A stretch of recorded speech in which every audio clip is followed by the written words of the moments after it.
do anything you had to do, tie him up, throw him in a car, and take him to the hospital. I just called Jeff, and I was like, let's just go get him and take him to get help. I found out we can do this thing called a 5150, where we can take somebody who is losing it and put him in a hospital, and they'll just evaluate him for 72 hours. Knoxville wrote me back, 10 a.m., what's with the early call times? Sheesh. And I'm like, okay, all right, noon, you know? And I had no idea that I was scheduling my own intervention. Like, the guys showed up with no cameras, no nothing. They just showed up, and they said, there's 8 of us, and there's 1 of you. You're going in for a psychiatric evaluation. Steve-O's never been the most aggressive guy. He kind of looked around and was like, okay. he's not much of a fighter. You know, he wanted to film it. He was like, yeah, rad, guys. And he's like, wait, why don't any of you guys have cameras? And so he popped his camera out. Like, I'm going to film my own intervention. And Knoxville just knocks this camera out of my hand. No. And there's this one frame, if you look at it, like, you can see this look on Knoxville's face.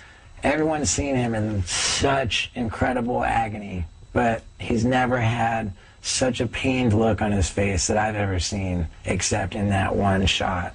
The Jackass guys, they did what we couldn't do. We could make a plan, we could have it all ready to go, but we couldn't get Steve to go. They threw him in a car, brought him to the hospital, and that saved his life, for sure.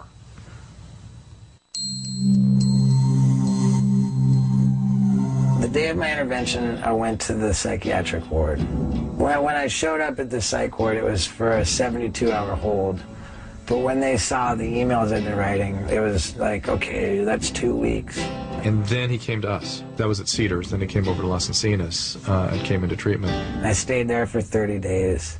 Then I moved into a sober living, and I was there for like 2 months. I went from having 4 apartments in one building to having 4 dudes in one apartment.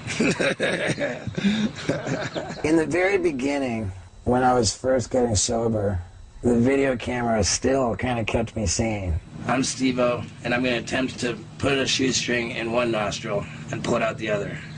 It's called the uni nostril. Is it going through your sinus hole? Yeah. Septum, is that what it's called? How'd you wind up with a uni nostril in the first place? I did too much drugs. I remember thinking, man, like, if I gave getting sober a chance, like, I could do a lot of good in the world. And I just thought, like, oh. And at that time, it was all about, I'll become a hero. Like, I'll be this poster child for sobriety. And, like, everyone will just look at me like, what a great guy I am. So there you have it, kids. Like, doing drugs is not that cool. Recovery is about humility, simple acts of service, letting go of grandiosity, having faith that things will be okay when you do let go of grandiosity.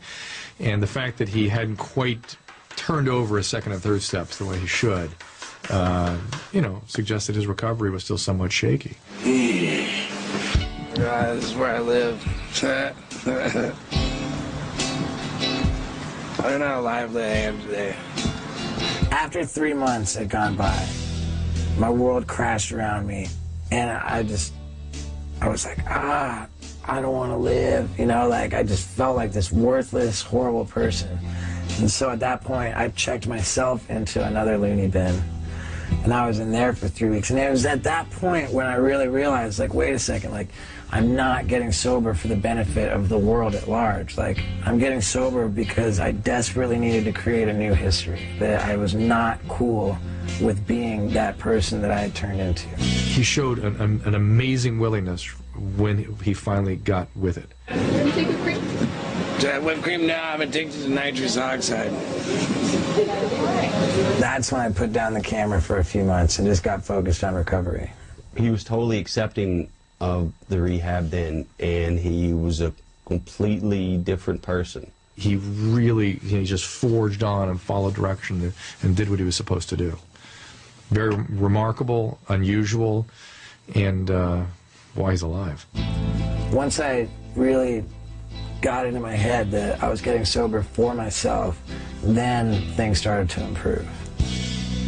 I guess during, what do you call it, the 12-step program. There's a step where you have to apologize for things you've done. And the first thing that came to my mind was the way that I went around the world kicking people in the nuts.